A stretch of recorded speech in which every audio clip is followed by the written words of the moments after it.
Hello there. Let's have a little chat about this week's Read Research poll that came out on Newshub because it's a fascinating thing to look at in terms of how it's being pitched and promoted to the public and what the effects of that can be.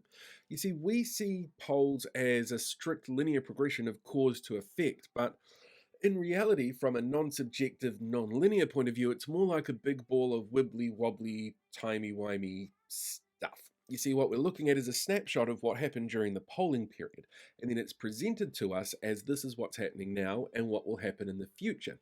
It's extrapolating information from a period in the past that things might have changed since then, depending on when the polling period was going on and what the big issues were that people were concerned about.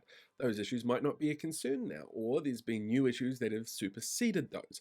And you don't know that necessarily in the way that it is presented. And that's a big issue with all opinion polling on all of our news outlets at the moment. It's not just Newshub that do that. What Newshub do, though, that's quite different because it is much more of a right-leaning media outlet than something like TVNZ, much, but more right-leaning, is how they present the information itself. If you have a look at their headlines over the last 24 hours around the poll results, it's so dramatic! But the fact of the matter is, that drama is really, really deliberate. You see, research that goes back to the mid-80s has showcased that people listen to opinion polls. Up to 11.5% of people will actually switch their vote based around what they see on opinion polls because they want to be part of the crowd, essentially. And yeah, there can be blips and changes and a whole bunch of other things that come into effect in that.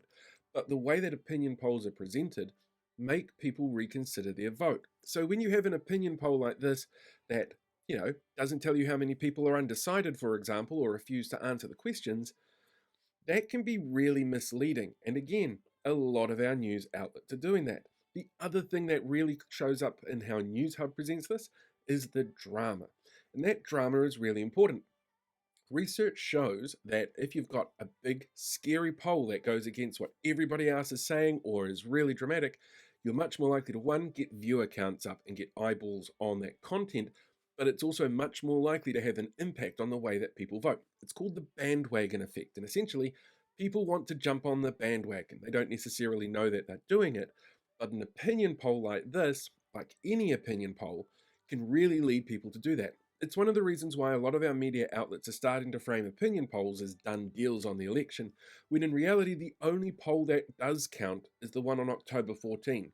And even then, that's still a long time away, and we're not going to see the results of that fully until after October 14.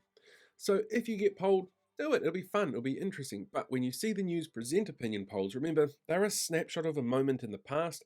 They're not what people are thinking exactly right now, and they don't dictate necessarily what's going to happen in the future. And drama sells.